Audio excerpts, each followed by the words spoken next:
Hello everyone, welcome to Concepts Clear and today is our third lecture on the topic work, energy and power. हमने अपने पिछले दो lectures के अंदर जो हमारा इसका पहला सब टॉपिक होता है वर्क उसे हमने कंप्लीट करा था और आज हम स्टार्ट करेंगे एनर्जी के साथ। सो बिफोर गोइंग ऑन यार इस वीडियो को लाइक कर दो, शेयर कर दो और चैनल को सब्सक्राइब कर दो। और अगर आपको हमसे कनेक्ट करना है, बहुत सारे लिंक्स है डिस्क्रिप्शन में सारे सोशल मीडिया प्लेटफॉर्म्स के, आप वहाँ से हमारे साथ कनेक्ट कर सकते हो। And if you have any doubt आप मुझे टेलीग्राम पर मैसेज कर सकते हो @conceptcl पर। ओके, सो आप टेलीग्राम पर मुझे यहाँ पर मैसेज कर सकते हो। So work, energy and power. So work के बारे में हमने अपने पिछले दो लेक्चर्स के अंदर पढ़ा था। इसकी यूनिट होती है joule and work is equal to Fs cos theta और इसकी जो यूनिट होती है दैट इज जूल। ये दो चीज़ें हमने पढ़ी थी। आज हम स्टार्ट करेंगे एनर्जी के साथ और एनर्जी जो है वो वर्क का भाई है। एनर्जी बिल्कुल वर्क का भाई है। कैसे है अभी आपको समझ में आएगा। सो एनर्जी को हम समझेंगे दो केसेस के साथ। एक केस है व्हेन यू आर एनर्जेटिक, दूसरा केस है when you are tired. Daily life का सिंपल सा एग्जांपल है, इससे आपको एक बहुत अच्छी क्लैरिटी मिलेगी कि एनर्जी होती क्या है। ठीक है, दो केस है। एक केस है जब आप एनर्जेटिक हो, दूसरा केस है जब आप टायर्ड हो। सो यहाँ पर हम दो चीज़ें नोट डाउन करेंगे कि आपके अंदर एनर्जी कितनी होती है और क्या आप वर्क कर सकते हो। जब आप एनर्जेटिक होते हो आपके अंदर एनर्जी होती है? बिल्कुल होती है।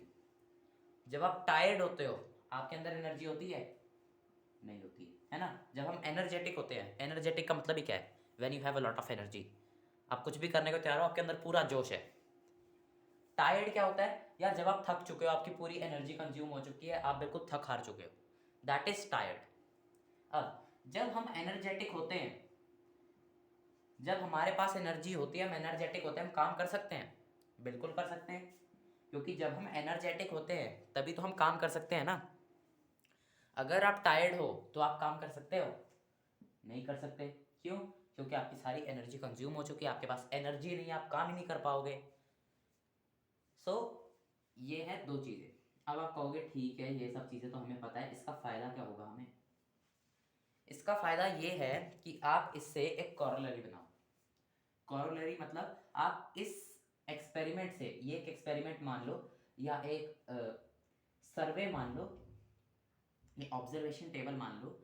इस ऑब्जर्वेशन टेबल से आप क्या ड्राइव कर सकते हो?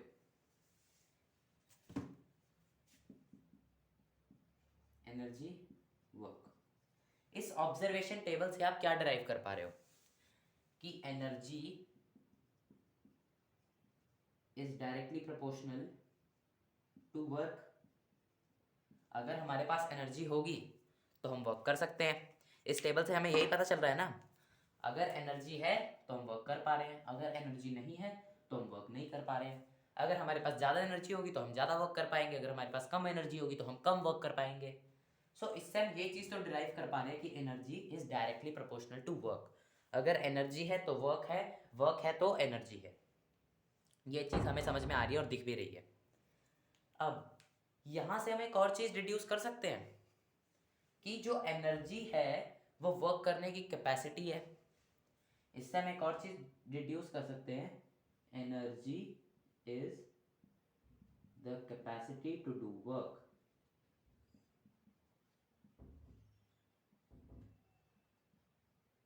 कर पा रहे हैं ना, क्योंकि एनर्जी को हमने अभी कैसे कहा था? एनर्जेटिक। जब हमने एनर्जी और वर्क का ये रिलेशन निकाला है तो हमने क्या कहा था? अगर हमारे अंदर एनर्जी है तो हम वर्क कर पा रहे हैं। मतलब एनर्जी क्या है? वर्क करने की क्षमता, वर्क करने की कैपेसिटी, वर्क करने की कैपेबिलिटी। सो यहाँ से हम क्या पता कर पा रहे हैं कि जो एनर्जी है वो वर्क करने की कैपेबिलिटी है।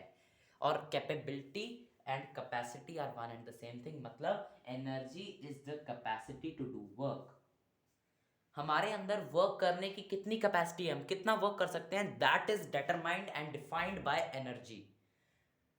हमारी वर्क करने की कैपेसिटी और कैपेबिलिटी को डिटरमाइन करता है energy. So this is what is energy. अब जो एनर्जी है ना, एनर्जी दुनिया के अंदर बहुत ज़्यादा पाई जाती है। बहुत ज़्यादा एनर्जी है और बहुत सारे फॉर्म्स में है, बहुत सारे फॉर्म्स में है। मतलब एनर्जी हमारे पास हीट में होती है, लाइट में होती है, साउंड में होती है, केमिकल, न्यूक्लियर, इतनी सारी फॉर्म्स ऑफ एनर्जी हैं। So energy has many forms, और बाद में जाकर हम ये चीज़ पढ़ेंगे और इसको हम समझेंगे कि एनर्जी को हम एक फॉर्म से दूसरे फॉर्म के अंदर चेंज कर सकते हैं। मतलब अगर हमारे पास हीट एनर्जी है तो उसे मैं लाइट एनर्जी में चेंज कर सकता हूँ। अगर मेरे पास लाइट एनर्जी है तो मैं उसे हीट एनर्जी में चेंज कर सकता हूँ। This is known as interconversion of forms of energy. हम एनर्जी को उसकी फॉर्म्स के अंदर इंटर कन्वर्ट कर सकते हैं, और यही तो हम अपने डेली लाइफ के अंदर देखते हैं। यही तो हम अपने डेली लाइफ के अंदर देख रहे हैं। हम देख क्यों पा रहे हैं? क्योंकि हमारे कमरे के अंदर एक लाइट जल रही है। लाइट क्या कर रही है? लाइट को मिल रही है इलेक्ट्रिकल एनर्जी। इलेक्ट्रिकल एनर्जी को वो हीट एनर्जी और लाइट एनर्जी के अंदर चेंज कर रहा है हमारे लाइट। ओके। फैन, हमारे पास फैन चलता है। फैन क्या करता है? इलेक्ट्रिकल एनर्जी को मैकेनिकल एनर्जी के अंदर चेंज करता है। ओके। जो हमारे पास डैम्स होते हैं वो क्या करते हैं? वो मैकेनिकल एनर्जी को इलेक्ट्रिकल एनर्जी में चेंज कर देते हैं। इलेक्ट्रिकल एनर्जी में, हीट एनर्जी में, काफ़ी सारी फॉर्म्स ऑफ एनर्जी के अंदर चेंज कर देते हैं। जो विंड मिल होता है, विंड मिल क्या करता है? मैकेनिकल एनर्जी को इलेक्ट्रिकल एनर्जी में चेंज करता है विंड मिल। सोलर एनर्जी क्या करती है? हीट और लाइट एनर्जी को इलेक्ट्रिकल एनर्जी में कन्वर्ट करता है। न्यूक्लियर रिएक्टर्स क्या करते हैं? न्यूक्लियर एनर्जी को यूजेबल फॉर्म ऑफ एनर्जी, मतलब इलेक्ट्रिकल फॉर्म में ज़्यादातर चेंज करते हैं। सो this is the inter conversion of energy. और हम हमारी लाइफ के डे टू डे के अंदर आधे से ज़्यादा फिनोमिनन इसके ऊपर बेस्ड है। आधे से ज़्यादा मशीन्स और जो हमारे आसपास चीज़ें हैं, जो इलेक्ट्रॉनिक आइटम्स हैं, जो मशीनरीज हैं, जो मैकेनिकल आइटम्स हैं, ज़्यादातर चीज़ें इसी रूल के ऊपर वर्क कर रही हैं, that energy can be changed from one form to another. चलो ये चीज़ तो बात की बात है, ये तो हम पढ़ेंगे बाद में इस लेक्चर के। अभी हम बात कर लेते हैं एनर्जी की यूनिट की, क्योंकि एनर्जी हमारे पास एक क्वांटिटी आ चुकी है, सो इसकी एक यूनिट भी होगी। सो अब मैंने स्टार्टिंग के अंदर कहा था कि एनर्जी जो है वो वर्क का भाई है। Energy and work are brothers. क्यों कहा था?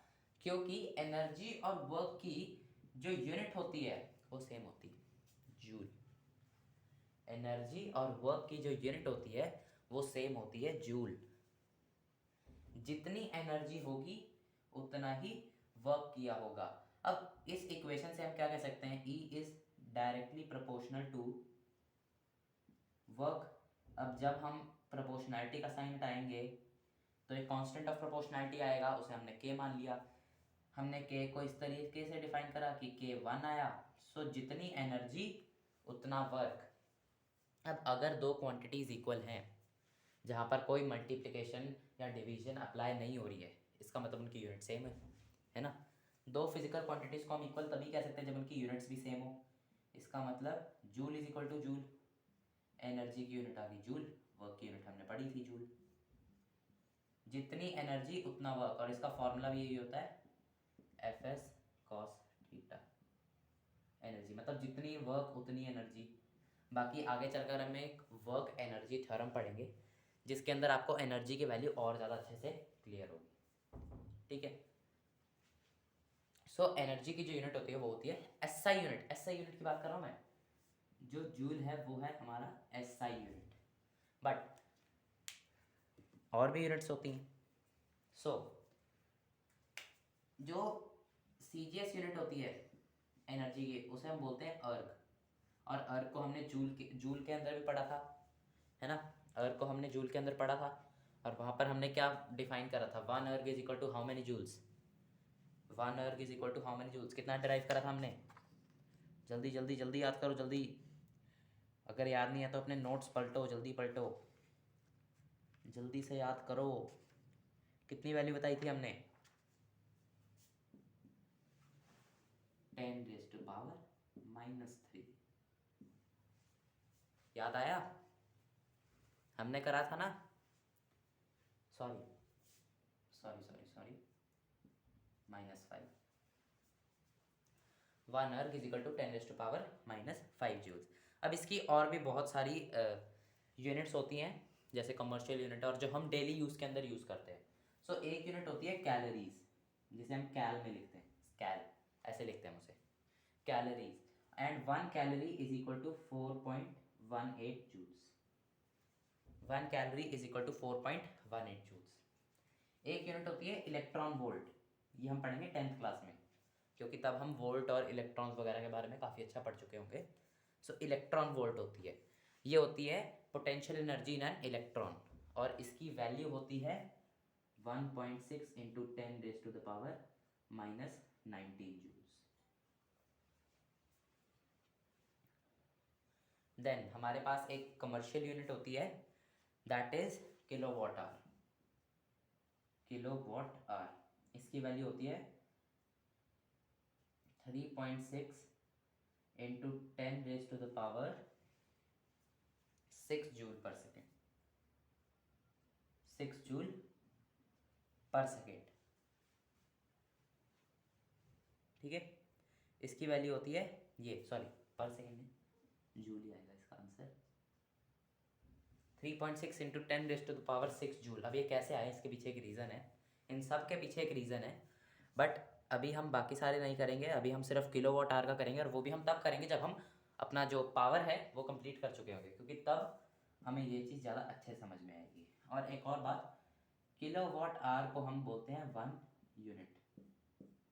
किलोवाट होती है, किलोवाट आवर एक कमर्शियल यूनिट है एनर्जी को मेजर करने की, और उसे हम बोलते हैं 1 यूनिट। जैसे आपने जो इलेक्ट्रिसिटी बिल्स आते हैं उसके अंदर देखा होगा ना कि आपके घर के अंदर इतने यूनिट इलेक्ट्रिसिटी यूज़ हुई है, उसका मतलब क्या होता है। अब electricity is a form of energy, मतलब यूनिट एनर्जी की एक वो है unit. 1 kilowatt hour is equal to 1 unit. मतलब अगर आपके इलेक्ट्रिसिटी बिल के अंदर लिखा हुआ है कि 1 यूनिट इलेक्ट्रिसिटी यूज हुई है, 1 यूनिट इलेक्ट्रिसिटी यूज हुई है, इसका मतलब 3.6 इंटू 10⁻⁶ जूल एनर्जी यूज हुई है, electrical energy to be precise, electrical energy. So अब आप लोग समझ चुके हो कि इलेक्ट्रिसिटी बिल्स के अंदर ये यूनिट वगैरह का क्या वो होता है। सो यूनिट कुछ नहीं है, एनर्जी की हमने कमर्शियल यूनिट बना रखी है उसको मेजर करने की, ताकि हम इतनी बड़ी बड़ी वैल्यूज़ को छोटे वर्ड्स के अंदर लिख सके। सो ये तो थी हमारी एनर्जी की थोड़ी सी कथा। अब एनर्जी जो होती है ना हमारे पास बहुत सारे टाइप्स की होती है, मैंने बताया था। तो अभी हम थोड़ा ऊपर ऊपर से 6-7 टाइप्स को पढ़ लेते हैं। देन लास्ट में जब हम ये पूरा चैप्टर कर लेंगे, then I will arrange a sub topic for you, जिसके अंदर हम सोर्सेज ऑफ एनर्जी की बात करेंगे, जिसके अंदर हम एनर्जी और उसके सोर्सेज वगैरह की थोड़ी सी जीरो डाउन करेंगे उनके ऊपर। सो वो काफ़ी इंटरेस्टिंग लगेगा आप लोगों को, बट पहले हम ये काम करते हैं, थोड़ा सा ऊपर ऊपर से समझते हैं।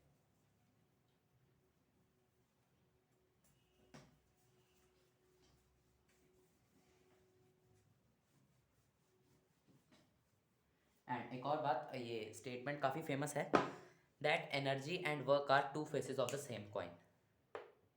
और ये अब आप लोगों को समझ भी आ चुकी होगी, क्योंकि इन दोनों की जो यूनिट है वो सेम है, ठीक है, इन दोनों का मतलब भी ऑलमोस्ट सेम है।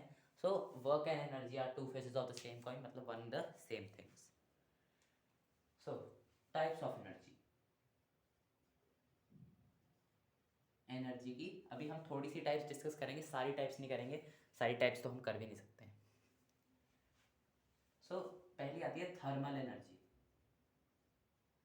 थर्मल एनर्जी मतलब हीट एनर्जी, मतलब the energy present due to temperature, that is known as thermal energy. Second होती है हमारे पास, सेकेंड सोलर ले लेते हैं, solar, the energy due to sun. Third chemical, energy release during chemical reactions. Fourth sound by vibrating body, अब मैंने यहाँ पर वाइब्रेटिंग बॉडी क्यों लिखा है, अभी हमारा आगे एक चैप्टर है, साउंड का पूरा एक चैप्टर है, उसके अंदर आप लोग समझ पाओगे। वैसे तो हमने 8th के अंदर भी करा था, sound is produced when anything vibrates, है ना।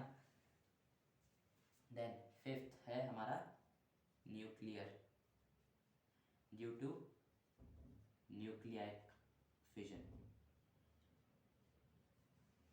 Fusion sorry, due to fusion. Fusion और फिजन के अंदर फर्क होता है, ठीक है। Then electrical energy, electrical due to a moving electron या मूविंग चार्ज। देन हमारे पास आती है mechanical energy, and this is the type of energy that we will zero down on now.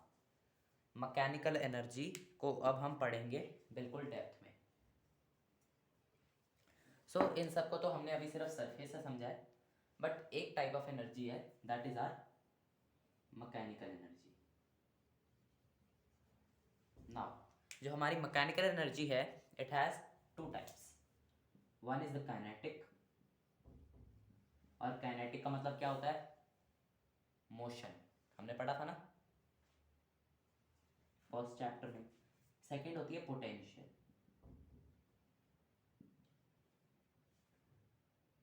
Kinetic का मतलब होता है एनर्जी ड्यू टू मोशन, और पोटेंशियल का मतलब होता है ड्यू टू कन्फिग्रेशन, मतलब उसकी शेप कैसी है, वो कहाँ पर है, उसकी साइज कैसा है, उसे हम बोलते हैं कन्फिग्रेशन। सो दिस अब हम बात करेंगे काइनेटिक एनर्जी की और पोटेंशियल एनर्जी की।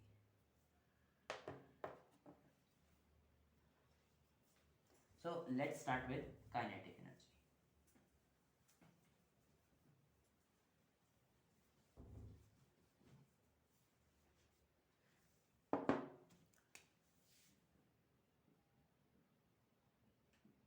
काइनेटिक एनर्जी, काइनेटिक वर्ड से ही हमें पता चल रहा है कि यहाँ पर मोशन इन्वॉल्व है, और एनर्जी मतलब काइनेटिक एनर्जी का पूरा मतलब एनर्जी ड्यू टू मोशन। मतलब जब मोशन होता है और एक ऑब्जेक्ट के अंदर एनर्जी आ जाती है, that is known as kinetic energy. Okay, और इसको हम जनरली शॉर्ट फॉर्म के अंदर लिखते हैं K E. And one more thing, जैसे वर्क एक स्केलर क्वांटिटी है, उसी तरह एनर्जी भी एक स्केलर क्वांटिटी है। Similarly energy is also a scalar quantity because दोनों ब्रदर्स हैं, ठीक है, because all these two are brothers. अब एक ह्यूमन का ब्रदर एक डॉग नहीं हो सकता, है ना। इसी तरह से एक स्केलर का ब्रदर स्केलर ही होगा, वेक्टर तो नहीं हो सकता। इसीलिए energy is also a scalar. अब हमें ये चीज़ तो पता चल चुकी है कि काइनेटिक एनर्जी क्या है। अब इसकी वैल्यू और उसको डिराइव करते हैं, ठीक है। Now let us work and derive the value of kinetic energy. इसको डिराइव हम कैसे करेंगे, हाउ टू ड्राइव। पहले हम एक सिंपल सा डायग्राम बनाते हैं, क्योंकि वर्क और एनर्जी रिलेटेड है, आपको थोड़ा सा सेम लगेगा। ये एक ब्लॉक है, इसको हमने एक एस डिस्टेंस से डिस्प्लेस करा है, ओके। इसके ऊपर हमने एक फोर्स लगाई थी एफ,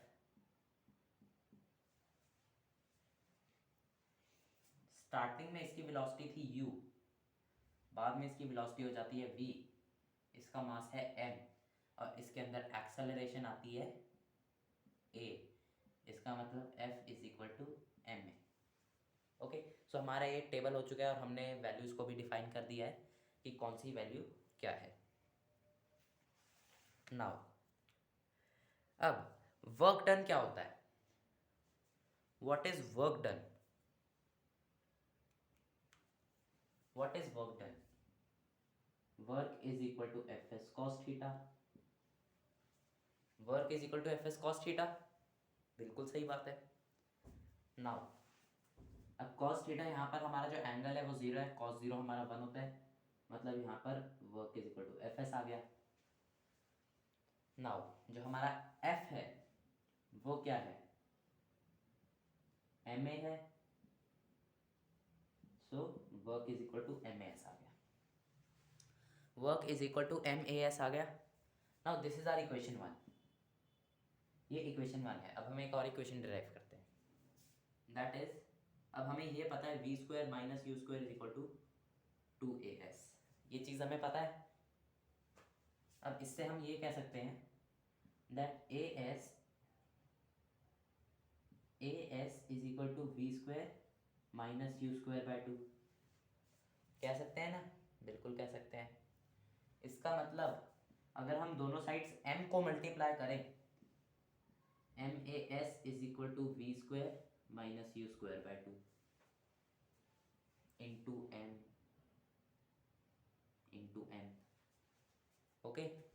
MAS क्या था, वर्क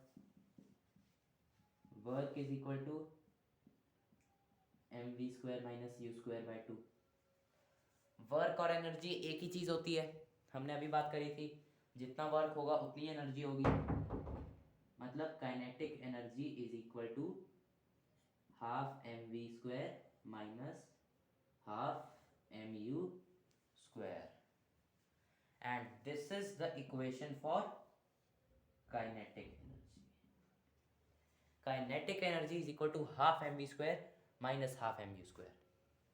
तो यहाँ पर हमने क्या करा, हमने बस सिंपल सी बात करी, work is equal to F S cos theta, theta यहाँ पर हमारा 0 है, work is equal to F s, and so यहाँ से हमारा आ गया work is equal to m S.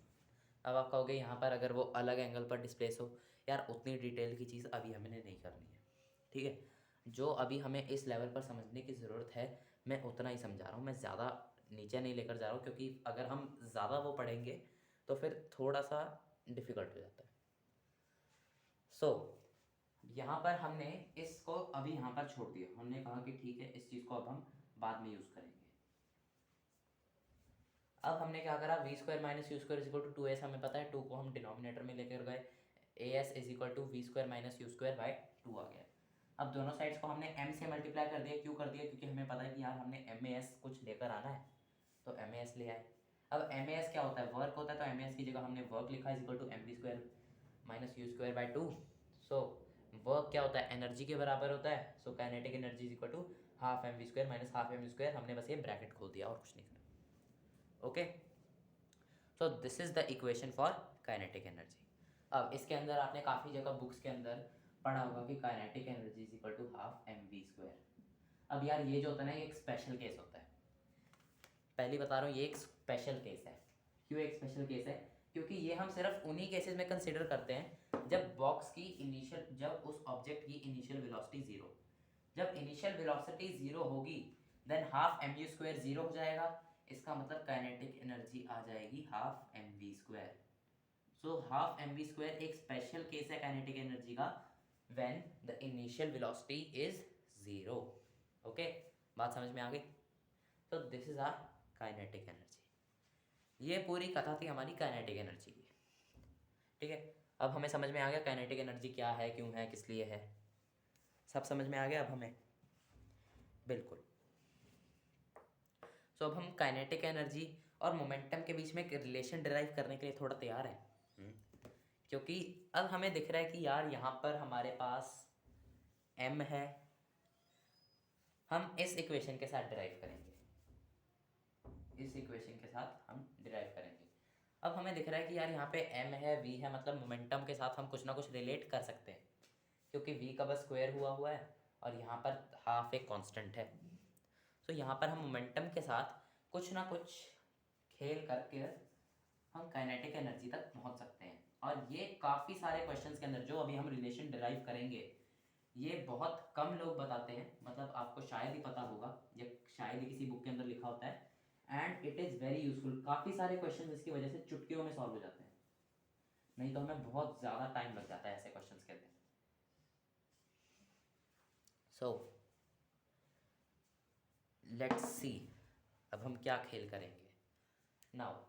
हमें पता है कि kinetic energy is equal to half m v square, ये चीज़ हमें पता है।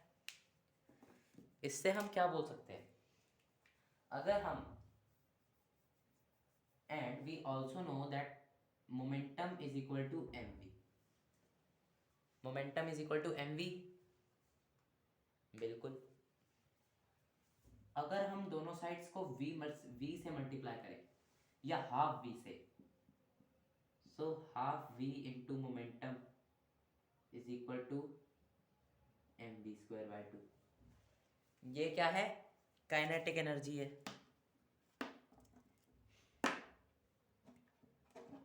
ये दूसरे तरीके से करते हैं, नॉट लाइक दिस, ऐसे थोड़ा टिपिकल हो जाएगा आगे जाकर, दूसरे तरह से सॉल्व करते हैं इसे।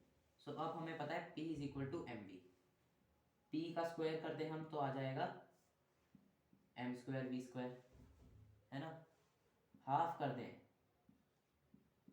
तो आ जाएगा m square v square by 2। अब अगर हम इसे m से डिवाइड कर दें,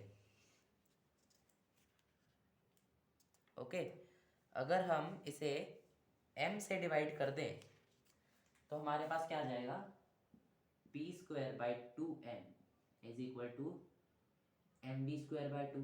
एम वी स्क्वायर बाई 2 क्या होता है, kinetic energy.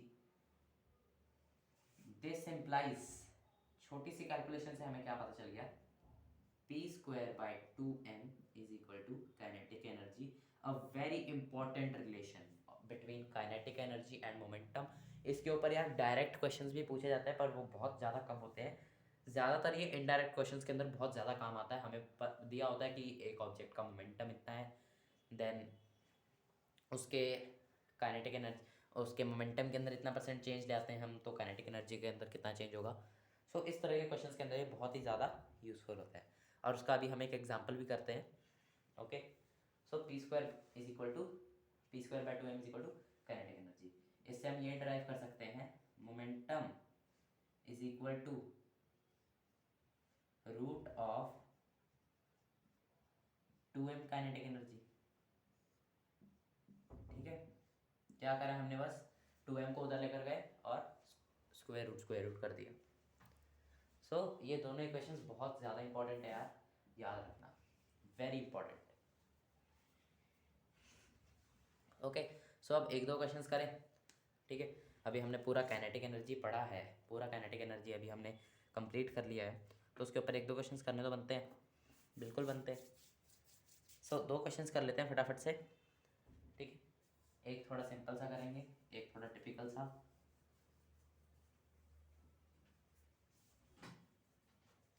So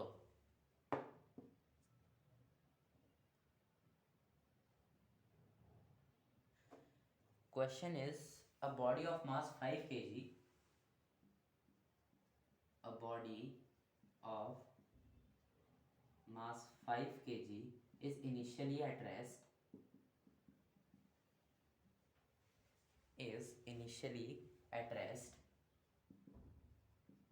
20 Newton force is applied. ठीक है, मैं सिर्फ की पॉइंट्स से लिख रहा हूँ, 20 न्यूटन फोर्स इज अप्लाइड। ठीक है, a body of mass 5 kg is initially at rest, 20 Newton of force is applied, what's the kinetic energy. ठीक है, सो अब हमें बताना है kinetic energy at the end of 10 seconds. Simple सा क्वेश्चन है, बहुत सिंपल, सबसे सिंपल जो आ सकता है यार ये वो है, सबसे simple.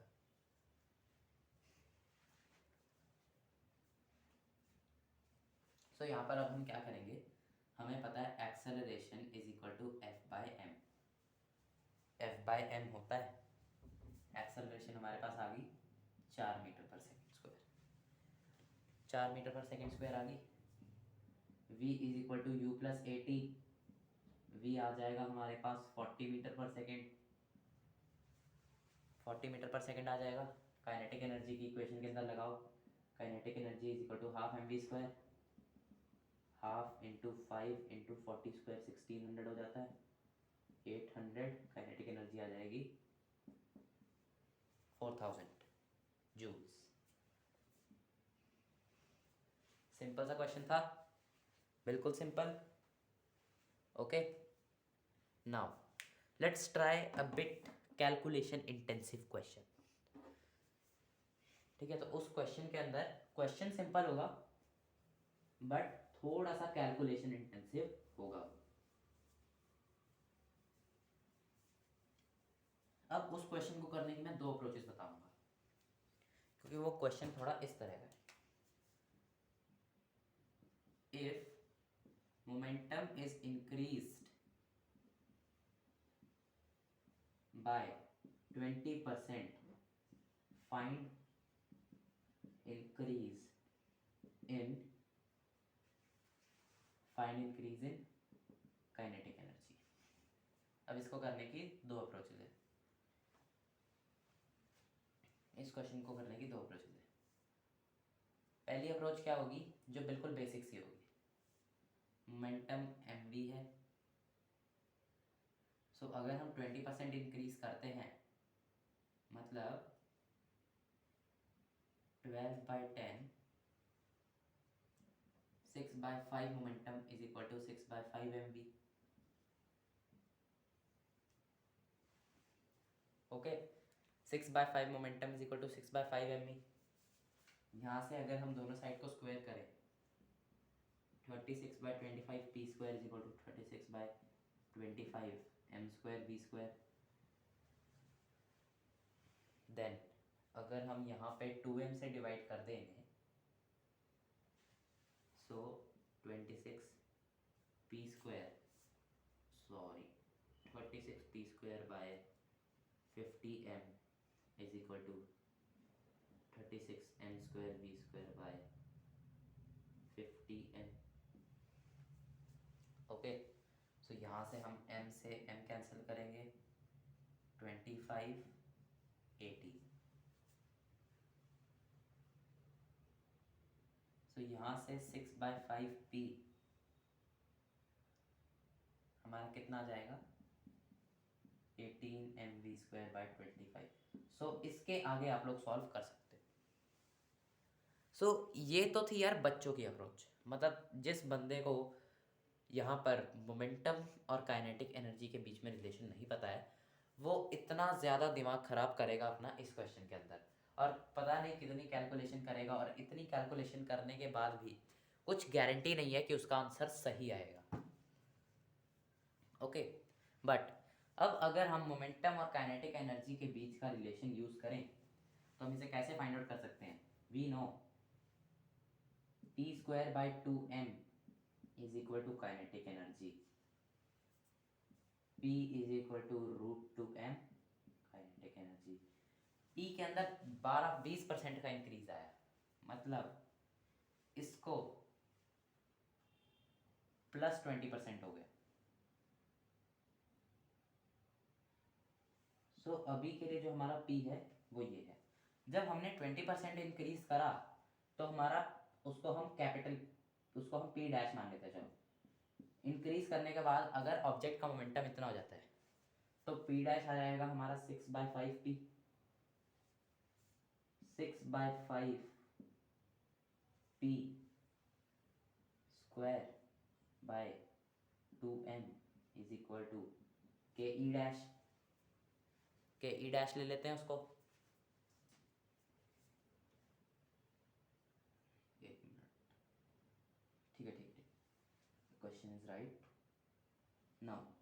36p square by 50m is equal to K E dash.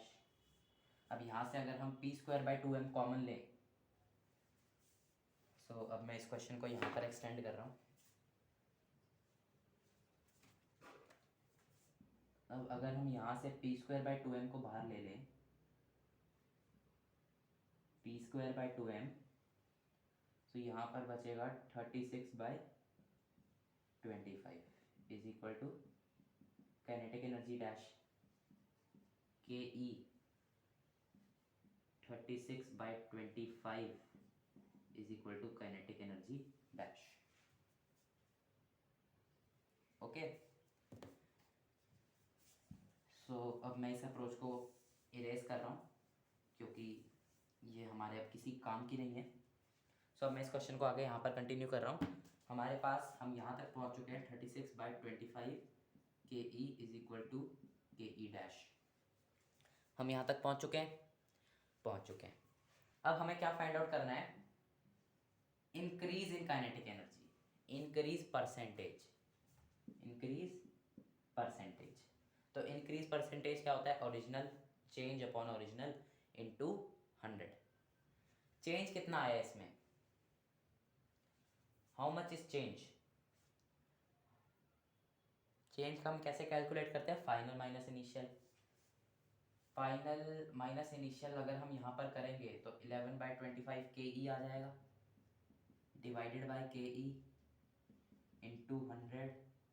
K ई से के ई कैंसिल, 44% का increase. So this is our answer. ठीक है, थोड़ा सा कैलकुलेशन इंटेंसिव था, बट जो पिछली अप्रोच थी उसको यूज़ करने से बढ़िया है कि हम इस अप्रोच को यूज़ करें।